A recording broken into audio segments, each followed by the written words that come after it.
Hello everyone. तो guys लगातार live में जब भी मैं लाइव आती थी तो मेरी लाइव में हमेशा बहुत ढेर सारा मैसेज ये आता था कि यार आपका आरआरबी एनटीपीसी अंडर ग्रेजुएट का एग्ज़ाम कैसा हुआ, उसका रिव्यू नहीं लेके आई आप, और ग्रेजुएट वाले का रिज़ल्ट आ गया, आपने उसका रिज़ल्ट भी नहीं बताया।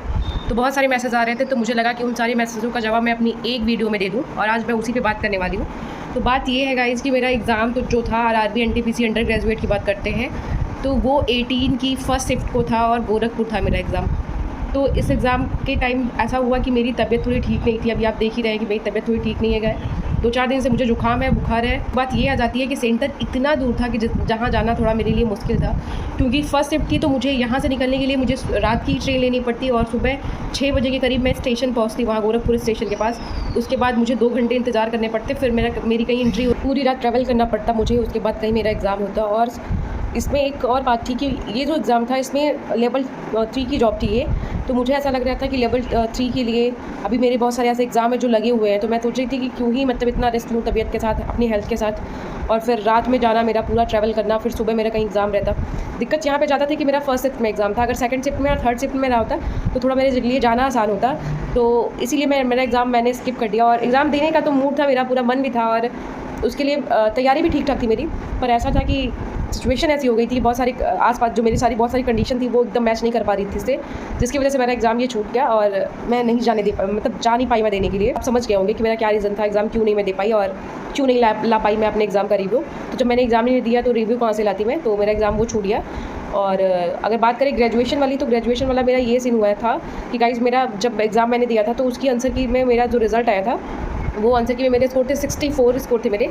तो पिछली बार भी मेरे सेम ही स्कोर थे 64, और मेरा सिलेक्शन सीबीटी फर्स्ट में हो गया था और सीबीटी सेकंड मेरा गाजीपुर ही गया था मेरा सेंटर, सेकंड बार सीबीटी 2 का।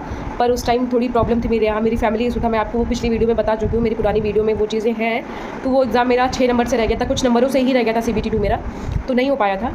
अब की बार ऐसा हुआ है कि मेरा 64 नंबर आंसर की में था, और मेरी फ्रेंड थे जिनका सीबीटी फर्स्ट में हो गया, जबकि उनके स्कोर जो थे वो 61, 62, 63 ऐसे करके थे, मेरे से भी कम थे।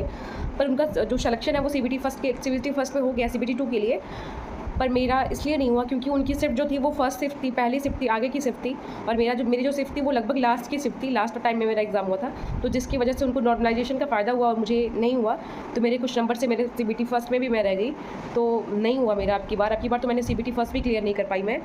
तो यहाँ से मेरा ग्रेजुएशन के लिए मैं अनसेलेक्टेड हो गई, मतलब नहीं हुआ मेरा। तो आप लोग बार बार पूछ रहे थे ये चीज़ कि कैसा रहा, क्या क्यों नहीं ला रही इस पर वीडियो, कैसा रहा रिज़ल्ट, एग्ज़ाम रिव्यू लाइए।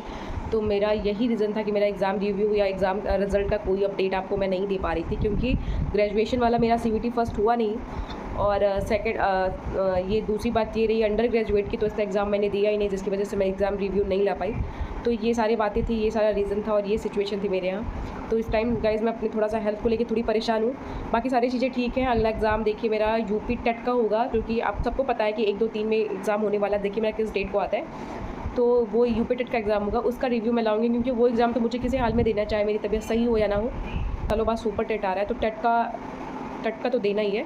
उसके बाद अगले एग्ज़ाम की तैयारी करते रहना है, क्योंकि अगला एग्ज़ाम आपका लोअर पीसीएस का भी होगा। मैंने एग्ज़ाम फॉर्म फिल कर दिया है और नंबर इतने ठीक ठाक हैं कि कट ऑफ में शॉर्ट लिस्टेड तो हो ही जाऊँगी। बाकी अपने एग्ज़ाम की रिव्यू मैं आगे देती रहूँगी, जो भी एग्ज़ाम दूँगी, और जैसा भी मेरा रिजल्ट रहेगा हर चीज़ के लिए मैं आप सबको, बाकी भगवान से यही कहूँगी कि सबका सिलेक्शन हो, जो मेहनत कर रहा है उन सबका सिलेक्शन हो, और होगा भी ऐसा, क्योंकि वो लोग कहते हैं ना, कर्म का फल आज नहीं तो कल मिलना ही मिलना है। तो आप भी परिश्रम करते रहिए, अपने कर्म करिए, बाकी रिजल्ट को भगवान के ऊपर छोड़ देते हैं, वो कहीं ना कहीं किसी न किसी तरीके से तो आपको सेलेक्टेड कर ही देंगे।